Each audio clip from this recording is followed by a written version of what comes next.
Public Sénat, avec le soutien de la Mutuelle nationale territoriale, la Mutuelle des agents des services publics locaux et Adviso Partners, cession, acquisition et transmission d'entreprises, nos territoires ont de la valeur, vous présente le Journal des territoires.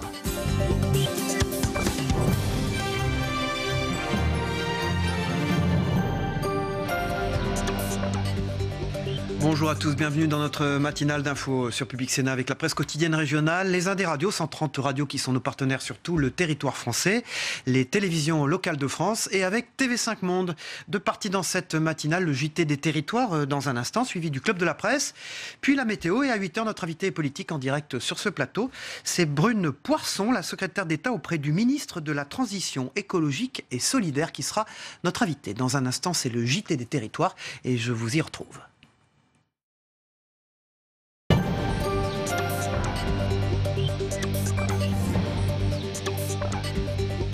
Direction la Corse tout de suite. La coalition nationaliste a obtenu 56,5% des voix au second tour des élections territoriales. Les nationalistes obtiennent donc la majorité absolue dans la nouvelle collectivité unique de Corse qui verra le jour en janvier. Ils disposent désormais d'un pouvoir inédit pour établir un dialogue avec le gouvernement. Retour sur cette soirée électorale avec Quentin Calmet pour Public Sénat. À peine les premiers résultats connus, les militants nationalistes exultent et soulèvent leurs deux leaders. Arrivé largement en tête avec plus de 50% des voix, le camp de Gilles Simeoni disposera dans la nouvelle collectivité unique de la majorité absolue. Un jour historique pour ces militants nationalistes. Oui, c'est le combat de 50 ans de lutte qui en fin de compte, ont donné les résultats. Au fil des heures, les premiers résultats se confirment. Gilles Simeoni jubile. Dans son discours, il fait applaudir ceux qu'il appelle les prisonniers politiques. Et un mot bien sûr pour tous les prisonniers politiques, pour leurs familles, et pour leur dire que cette victoire est la leur aussi, et que nous les attendons parce que leur place est ici, dans leur terre de Corse, aux côtés de leurs familles et aux côtés des leurs. De son côté, Jean-Guy Talamoni s'affiche ostensiblement avec Charles Pierry, l'ex-cadre sulfureux du FLNC. Selon lui, ce score établit désormais un nouveau rapport de force. Paris doit rompre avec la politique de l'indifférence que nous avons connue pendant 2 ans de mandature. Nous pensons qu'il est temps aujourd'hui de prendre en compte la volonté des Corses exprimée de manière éclatante à l'occasion de 3 élections successives en 2 ans. Il est indispensable maintenant de s'engager vers un dialogue qui sera fructueux et profitable aux deux parties. Après l'annonce des résultats, Gilles Simeoni et Édouard Philippe se sont parlé au téléphone. La première étape d'un dialogue très attendu par le camp nationaliste. Bonjour Oriane Mancini, vous êtes en direct et en duplex de l'île de Beauté. On vient de l'entendre, Édouard Philippe a appelé Gilles Simeoni hier soir. Est-ce le début d'un dialogue avec l'État ? Bien, en tout cas, Cyril, Gilles Simeoni nous le confiait hier, il a été très sensible à ce coup de fil d'Édouard Philippe. Et ce geste, il a été également salué par Jean-Guy Talamoni. Prendre contact et décider de se voir, c'est toujours un bon début, nous a-t-il affirmé. Alors, Édouard Philippe, il a tout d'abord commencé par féliciter Gilles Simeoni pour son score. Mais au-delà de cet aspect protocolaire, tous deux se sont dit disponibles pour un dialogue. Il y a un moment politique qui permet de sortir par le haut de cette logique de conflit que connaît la Corse depuis un demi-siècle, dit Gilles Simeoni. Et il est vrai qu'il semblait difficile pour le gouvernement de rester sourd au message envoyé hier par les Corses dans les urnes, sous peine de tendre considérablement les relations entre l'État et le nouvel exécutif corse. Alors, Gilles Simeoni le dit, le raz-de-marée, ce raz-de-marée démocratique, c'est un élément nouveau, un message très clair envoyé par la majorité des Corses au travers du suffrage universel, car c'est bien sur cette légitimité démocratique que comptent s'appuyer les nationalistes pour faire aboutir leurs revendications. 3 dossiers, la mise en place d'un statut de résident, la co-officialité de la langue corse et le règlement de la question des prisonniers dits politiques. Mais au-delà de ces questions, les nationalistes vont aussi demander plus d'autonomie. Autonomie fiscale, mais aussi une autonomie législative. Car selon Gilles Simeone, une autonomie sans le pouvoir de faire la loi, ce n'est pas une autonomie. Alors hier soir, aucune date de rendez-vous n'a été fixée entre Édouard Philippe et Gilles Simeone. Mais suite à cette large victoire des nationalistes et au coup de fil qui s'en est suivi, c'est bien un tournant qui semble se dessiner dans les relations entre la Corse et l'État. Merci Oriane Mancini. Nous reviendrons tout à l'heure dans le club de la presse sur les élections territoriales en Corse avec nos invités. Voilà, deuxième sujet dans l'actualité, deuxième élection. Sans surprise, Laurent Wauquiez a été élu à la tête du parti Les Républicains ce dimanche soir. Le président de la région Auvergne-Rhône-Alpes totalise près de 75% des voix. Retour sur cette victoire sans appel face à Florence Portelli, 16,11% et Maël de Calan, 9,25% des voix. Cécile Sixou pour Public Sénat. Laurent Wauquiez qui obtient 73 500. Euphorie au QG de Laurent Wauquiez.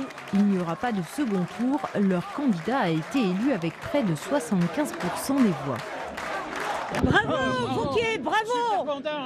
Un homme intelligent! S'il y a un truc à dire, il le mérite. C'est cohérent, il a fait une campagne de terrain, il a été voir tout le monde. On va avoir quelqu'un qui ne va pas confondre les valeurs de droite et les valeurs de gauche et qui aura le courage d'assumer ce que la droite doit faire pour relever la France. Surprise de la soirée, la participation. Avec près de 100 000 votants, c'est un succès pour l'équipe du gagnant. Avec ce taux de participation important, c'est la ligne politique défendue par Laurent Wauquiez qui est majoritaire, largement. La participation qui flirte avec les 100 000 votants, alors qu'on nous avait dit que ça n'intéressait personne, c'est quand même très important. Quand on reprend les participations des élections internes aux Républicains ou à l'UMP, on voit bien qu'on est dans un très bon score. Quelques minutes plus tard, le nouveau président du parti savoure sa victoire auprès de ses supporters. Vous avez envoyé un message qui est un message sans ambiguïté. Oui, ce soir, nous pouvons dire la droite est de retour. Nous étions divisés et nous avions déçu les Français. Eh bien, je veux avec vous tourner ces pages. Nous allons tout reconstruire. Nous allons tout renouveler avec des nouveaux visages. Et surtout, nous allons tirer les leçons de nos échecs. Pour construire le parti, le message est clair, Laurent Wauquiez veut rassembler la droite. Oui, je crois qu'il saura rassembler. C'est aussi quelqu'un qui a des idées bien ancrées. Et c'est tant mieux, il faut un président des Républicains qui ne soit pas au tiède. Sinon ça ne marchera pas. On a absolument besoin d'un responsable qui remette le parti debout. Parce que ce parti aujourd'hui, il est forcément, après les échecs que nous avons vécus, traumatisé, déstabilisé. Il est absolument nécessaire de faire ce travail de fond. Tendre la main aux perdants, Maël de Calan et Florence Portelli, éliminés dès le premier tour avec 9 et 16% des voix, espèrent, eux, pouvoir peser sur la ligne du parti. Pour le moment, nous sommes dans l'expectative. On ne la connaît pas trop, sa ligne sur la réforme du parti, puisqu'il n'en a pas parlé pendant la campagne. Je vous rappelle qu'il n'y a pas eu de débat. Eh bien, on va voir ce qui se passe dans les jours à venir. Et puis, on lui donnera quitus une fois que les choses auront été faites. On ne peut pas s'engager sur des choses qu'on ne connaît pas. S'engager, réunir la droite et laisser place à la nouvelle génération. Voilà les chantiers qui attendent le nouveau patron des Républicains. Nous reviendrons bien sûr sur l'élection de Laurent Wauquiez dans le club des éditorialistes tout à l'heure dans le journal des territoires. Sans transition, cette page politique étant terminée, nous nous rendons à Val-à-Brègue qui cherche des médecins désespérément. Le visage gardois de Val-à-Brègue touché par la désertification médicale. Après 35 ans de service, le généraliste du village qui a soigné 5 générations de patients est parti à la retraite. Un casse-tête pour le maire Jean-Marie Gilles qui renouvelle les opérations de communication afin de trouver un successeur. Tristan Lapierre pour TV Sud via Occitanie. Mais vous n'aimez pas le soleil, peut-être? Si, mais on est déjà installé chez nous. Déjà. Mais on vous souhaite bon courage. Du courage, il risque d'en avoir encore bien besoin. Jean-Marie Gillet, le maire de Val-à-Breil, village situé dans le Gard. Depuis le mois de juin, il fait face à un problème. Il ne trouve pas de médecin pour remplacer le généraliste parti à la retraite et qui était en poste depuis 35 ans. Pour que Val-à-Breil ne devienne pas un désert médical, il est même prêt à faire du tractage à Avignon devant le Palais des Papes où se tenait ce jeudi un congrès de jeunes médecins. Il n'imagine pas à long terme son village privé d'un cabinet médical. Dès qu'on perd un service comme le médecin, c'est les infirmières qui sont touchées parce qu'il y a moins d'actes à faire puisque les personnes âgées qui sont dépendants vont être obligées de quitter le village. Après, il y a les aides à domicile aussi qui rendent service aux personnes âgées. Là aussi, c'est un risque de perte d'emploi. Donc c'est un effet dévastateur pour le village. Et les effets se font déjà ressentir. La pharmacie, implantée depuis 2011, estime à 20% la baisse de son chiffre d'affaires depuis qu'il n'y a plus de médecins. Une situation qui pourrait être différente avec un peu d'aide. On se retrouve tout seul et là, heureusement qu'on a une équipe dynamique et qui cherche, mais honnêtement, on n'est pas du tout aidé par les pouvoirs publics. Je trouve ça très compliqué pour atteindre déjà ces jeunes médecins. Pour attirer un nouveau généraliste, la ville de Val-à-Breil ne lésine pas sur les moyens. Le futur médecin n'aura pas à payer le loyer du cabinet médical. Il bénéficiera d'un logement de fonction et à terme d'installation flambant neuve. CV et lettres de motivation sont attendus en mairie. Et on reste dans la santé dans ce journal avec le boom des mutuelles municipales. De plus en plus de communes lancent leur propre mutuelle santé. Objectif que leurs administrés et personnels installés dans la ville bénéficient d'une complémentaire santé à moindre coût. Un prix avantageux obtenu grâce à des tarifs de groupe. Exemple dans une commune du Val d'Oise avec Philippe Pémal de Via Grand Paris. Bonjour, Isabelle Chevalier. Aujourd'hui, Jean-François et Marie-Thérèse ont un rendez-vous un peu particulier à la mairie de Jouy-le-Moutier. Ils ne viennent pas pour des papiers administratifs, mais pour négocier une nouvelle mutuelle complémentaire santé. Un service mis en place par la ville via les CCAS, les centres communaux d'action sociale. 3 conditions pour bénéficier des avantages de cette mutuelle municipale: habiter la ville, y travailler ou être un agent communal. L'intérêt de cette mutuelle, c'est qu'elle s'adresse à tout le monde. Et essentiellement, je dirais aussi bien aux seniors qu'aux jeunes, qu'aux fonctionnaires de la fonction publique qui n'ont pas de mutuelle obligatoire. Donc vraiment, tout le monde peut y accéder, y compris les personnes en recherche d'emploi. Ça, c'était important que ce soit ouvert au plus grand nombre. Derrière ce dispositif appelé Ma Commune, Ma Santé, une association nationale d'assurés, Axiom. C'est elle qui négocie pour ses adhérents des tarifs attractifs auprès des compagnies d'assurance. Son principe est simple, l'union fait la force. L'idée, c'est de retrouver un tarif de groupe, un peu comme via un comité d'entreprise qui va négocier pour tous les salariés. Sauf que là, on passe par la mairie. Isabelle annonce des économies de 10 à 30% en moyenne, pouvant aller jusqu'à 50% dans certains cas. Pour Jean-François et Marie-Thérèse, souscrire à cette nouvelle mutuelle serait clairement avantageux. Ça vous fait 9% d'économie. Oui, c'est ça, voilà, à peu près. Oui. Plus l'augmentation de l'année prochaine. Ça nous permet quand même d'avoir des remboursements plus avantageux et en payant moins cher. Et donc, moi j'ai calculé, sur un an, ça nous fait à peu près 200 €. C'est important quand même. Aujourd'hui, près de 4,5 millions de personnes n'ont pas accès à une couverture de frais de santé. Comme beaucoup de communes, Jouy-le-Moutier a fait le choix de proposer sa propre mutuelle. Une démarche citoyenne et sociale qui répond à un besoin, faciliter l'accès aux soins pour les plus démunis. Maintenant, les rues de nos villes se parent de leur lumière de Noël. Côté vitrine de magasins, la décoration de fin d'année a commencé depuis longtemps. Direction Plounéour 13, dans les coulisses de la création de décors pour les vitrines, avec Sophie Le Croisier de TBO, Télé Bretagne Ouest, une des chaînes du groupe Le Télégramme. De l'idée à la réalisation, quelques mois se sont écoulés. Nous sommes ici dans l'atelier du plasticien Guillaume Lequément. Il imagine et conçoit chaque année des vitrines de Noël pour des magasins. Pas de place pour l'improvisation, le cahier des charges est rigoureux. Il y a beaucoup de contraintes. Déjà, respecter l'esprit du magasin.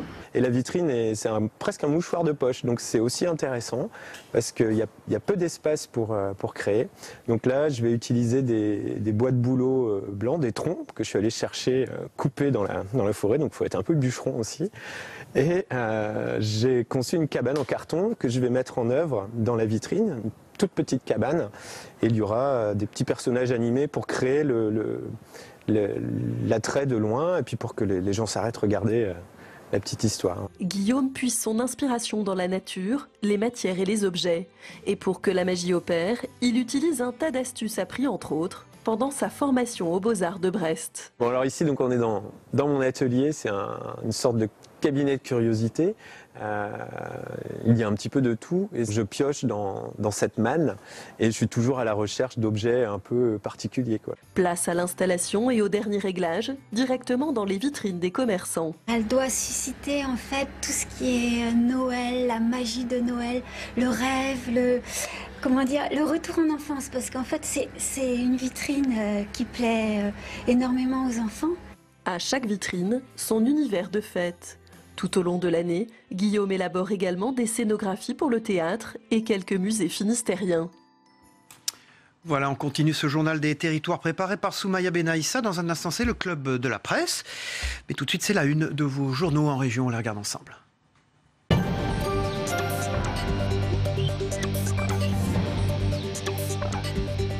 On prolonge cette revue de l'actualité avec les unes de la presse quotidienne régionale et évidemment Corse Matin pour démarrer, comme vous le voyez sur cet écran. Eh bien, c'est la victoire absolue pour Corse Matin. On y reviendra tout à l'heure avec nos éditorialistes et nous commenterons à la fois les chiffres et les résultats de cette élection territoriale en Corse. Pour le Télégramme, c'est une autre élection qui fait la une, c'est évoquer une droite à reconstruire.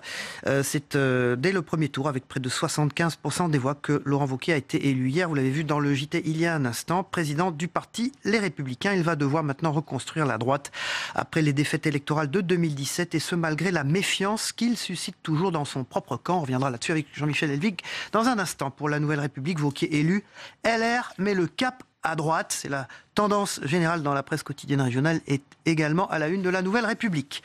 La Voix du Nord a choisi de titrer 7 heures de galère à Calais. Ensablé, un ferry est resté échoué dans le port tout l'après-midi, bloquant les 313 personnes à bord dans la Voix du Nord.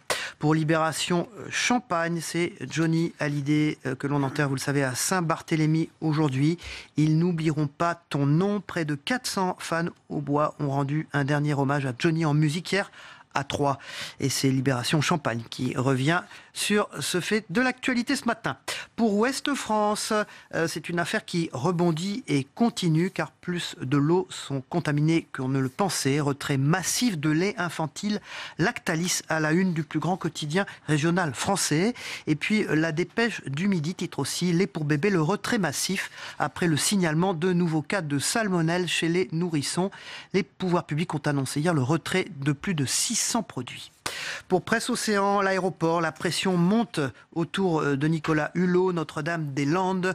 Le ministre de la Transition écologique assure qu'il prendra ses responsabilités alors que les médiateurs vont remettre leur rapport ce mercredi. Et notre invité politique à 8h est Brune Poirson, la secrétaire d'État auprès du ministre justement de la Transition écologique et solidaire. On lui posera évidemment la question à partir de 8h. Elle sera en direct sur ce plateau. Pour La Montagne, dont les rédactions du groupe Centre France sont coordonnées par Olivier Bonichon, c'est des Jeux auvergnats sous le sapin de Noël, avec cadeaux et l'originalité de ce qui se passera en Auvergne. Madine Auvergne à la une de La Montagne. C'est évidemment un article que, par exemple, celui-là, emblématique, que vous pouvez retrouver sur le site internet de lamontagne.fr. Tous les autres, vous pouvez les retrouver sur les sites internet de la presse quotidienne régionale. Je vous y encourage si vous n'habitez pas dans la région de ces journaux où ces journaux diffusent. Voilà, Club de la presse avec Jean-Michel Elvig. Bonjour Jean-Michel, merci d'être là. La République des Pyrénées. Et puis Guillaume Doyen, le Courrier des maires et la Gazette des communes, des départements et des régions. Merci d'être là aujourd'hui. Alors il s'agit de regarder ensemble 2 élections très importantes, celle qui s'est déroulée en Corse, des élections territoriales, et celle qui s'est déroulée chez les Républicains qui ont élu Laurent Wauquiez à leur tête. Édouard Philippe a téléphoné hier soir à Gilles Simeoni. Oriane Mancini nous en a parlé tout à l'heure. Elle était en duplex et en direct d'Ajaccio. Les nationalistes corses donc, ont remporté dimanche une victoire électorale leur donnant les clés de la collectivité territoriale unique à partir de janvier. Ils ont appelé le gouvernement à prendre la mesure en ouvrant des négociations. Guillaume Doyen, première question, c'est pour quand ? Quel est le délai de mise en place ? Le délai de mise en place sur les revendications principales, on ne peut pas le connaître, puisque les 2 d'entre elles, si vous voulez, la co-officialité de la langue française et de la langue corse et le statut de résident, si vous voulez, vont être particulièrement difficiles à négocier puisqu'elles ne sont pas constitutionnelles. Il faudrait modifier, si vous voulez, la Constitution pour les obtenir. Donc très rapidement, ils ont déjà commencé à prendre langue avec le gouvernement pour discuter de ces points sensibles, mais l'ouverture de négociations sur ces points-là me paraît particulièrement compliquée si on veut le faire tout à fait ouvertement. Est-ce qu'on est sûr que la coalition, là, à la fois Gilles Simoni et Jean-Guy Talamoni, vont s'entendre jusqu'au bout, j'allais dire, pour toujours? Parce que ils ont deux sensibilités, deux approches du problème corse différentes. Alors, vous faites bien de le dire, c'est une coalition. Il est bien possible que les uns et les autres ne s'entendent pas à la fois sur la méthode et sur les objectifs. Mais ce qui est important aujourd'hui, c'est de dire que les Corses, en portant cette majorité au pouvoir, vont enfin pouvoir défendre dans quelque chose, dans un système parfaitement légal, installer leurs revendications. Donc on verra, ils ont les clés maintenant pour discuter, quoi, si vous voulez. On a vraiment un système là qui permet une discussion. On verra en quoi elle aboutira. Mais si vous voulez, les petits arrangements, éventuellement ce souterrain, ce qu'on a connu longtemps avec entre la République et les autonomistes et les indépendantistes locaux, maintenant, peuvent se faire dans un cadre légal plus clair. Ça, cet avantage-là. Est-ce que, Jean-Michel Elvig, ça peut changer les choses pour d'autres revendications dans d'autres territoires en France, cette élection territoriale, ou est-ce que c'est ultra spécifique, on va dire, à la Corse, selon vous? Oui, il y a un particularisme corse, insulaire, par la force des choses, par la force géographique des choses. Je ne pense pas que dans les autres régions, on soit aussi avancé en termes de développement des mouvements autonomistes, voire indépendantistes. Je connais la formule, enfin, les difficultés commencent, qu'on applique à chaque nouvel élu. Pour eux, ça va être particulièrement difficile. Alors, évidemment, ils sont portés par une vague, mais c'est un peu comme Wauquiez, bien que le parallèle soit un peu audacieux, mais le parallèle, c'est que c'est des élections par défaut, c'est-à-dire qu'il n'y avait pas d'adversité. En Corse, les autonomistes et les indépendantistes l'emportent parce que le système précédent, clanique, avec deux grands clans, plutôt de gauche, radical de gauche, l'autre plutôt de droite, ces deux clans se sont effondrés pour des raisons politiques et parfois judiciaires. Donc la voie a été ouverte pour une nouvelle donne, un dégagisme à la Corse. Je ne sais pas comment on dit dégagisme en langue corse, mais il y a c'est un peu ça. Au moins, Guillaume Doyen, ça va mettre fin à toute violence, au processus de violence, selon vous?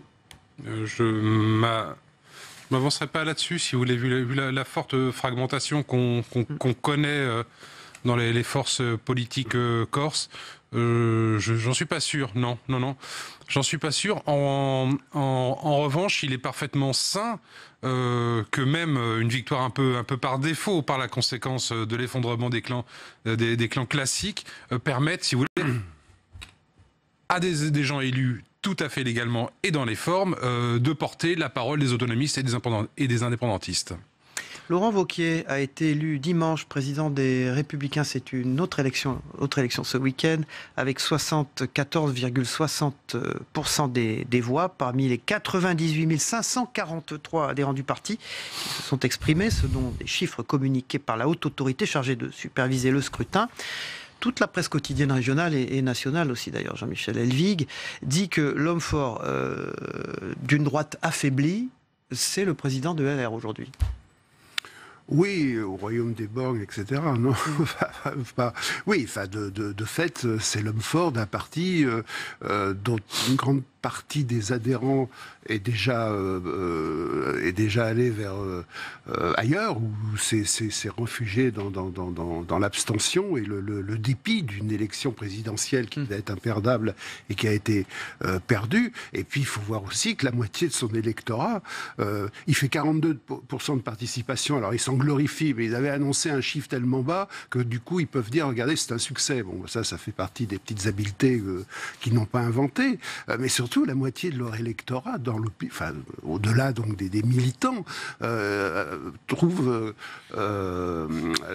Macron plutôt conforme à ce qu'ils souhaitaient, ce qu'ils attendaient d'un président de la République. Donc il aura beaucoup à faire, Wauquiez, pour remonter cette pente-là. Alors dans Ouest France, Thierry Richard écrit « Volonté authentique d'ouvrir le débat ou stratégie d'endormissement de ses rivaux ».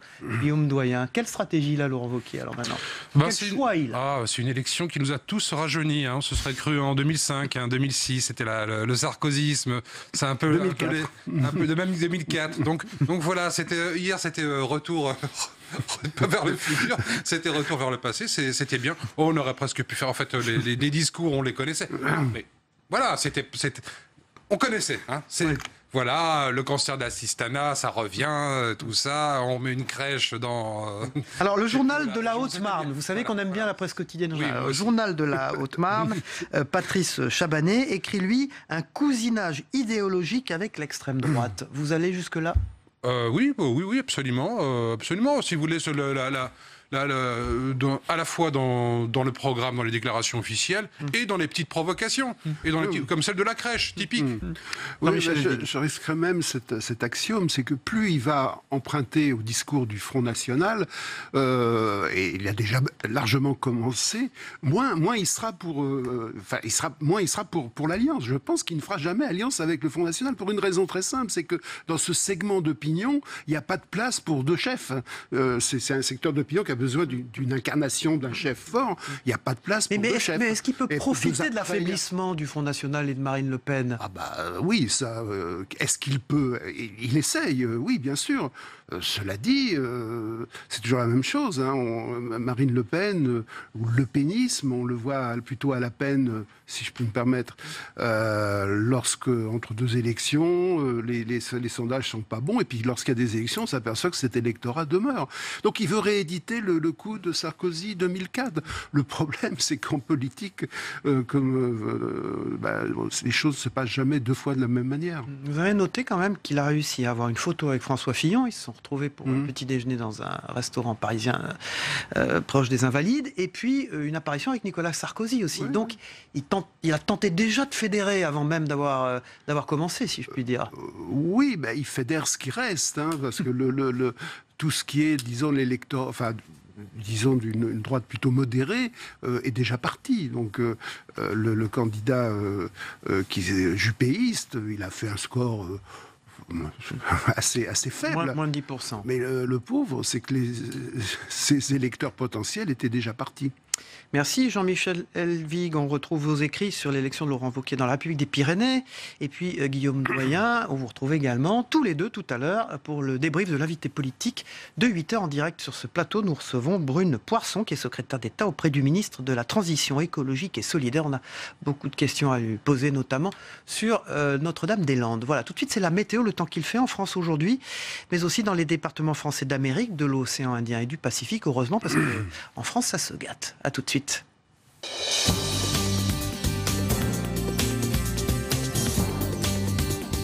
Public Sénat, avec le soutien de la Mutuelle nationale territoriale, la Mutuelle des agents des services publics locaux et Adviso Partners, cession, acquisition et transmission d'entreprises, nos territoires ont de la valeur, vous ont présenté le Journal des territoires.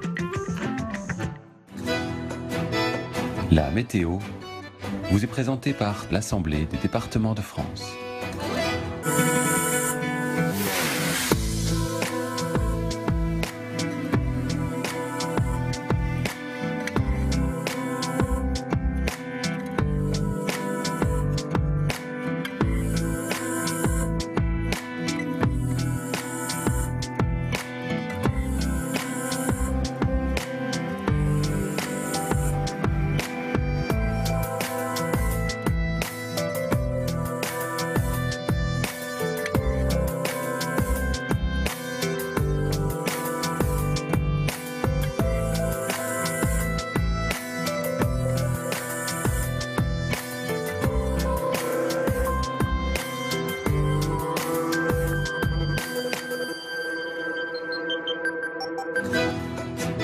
C'était la météo avec l'Assemblée des départements de France.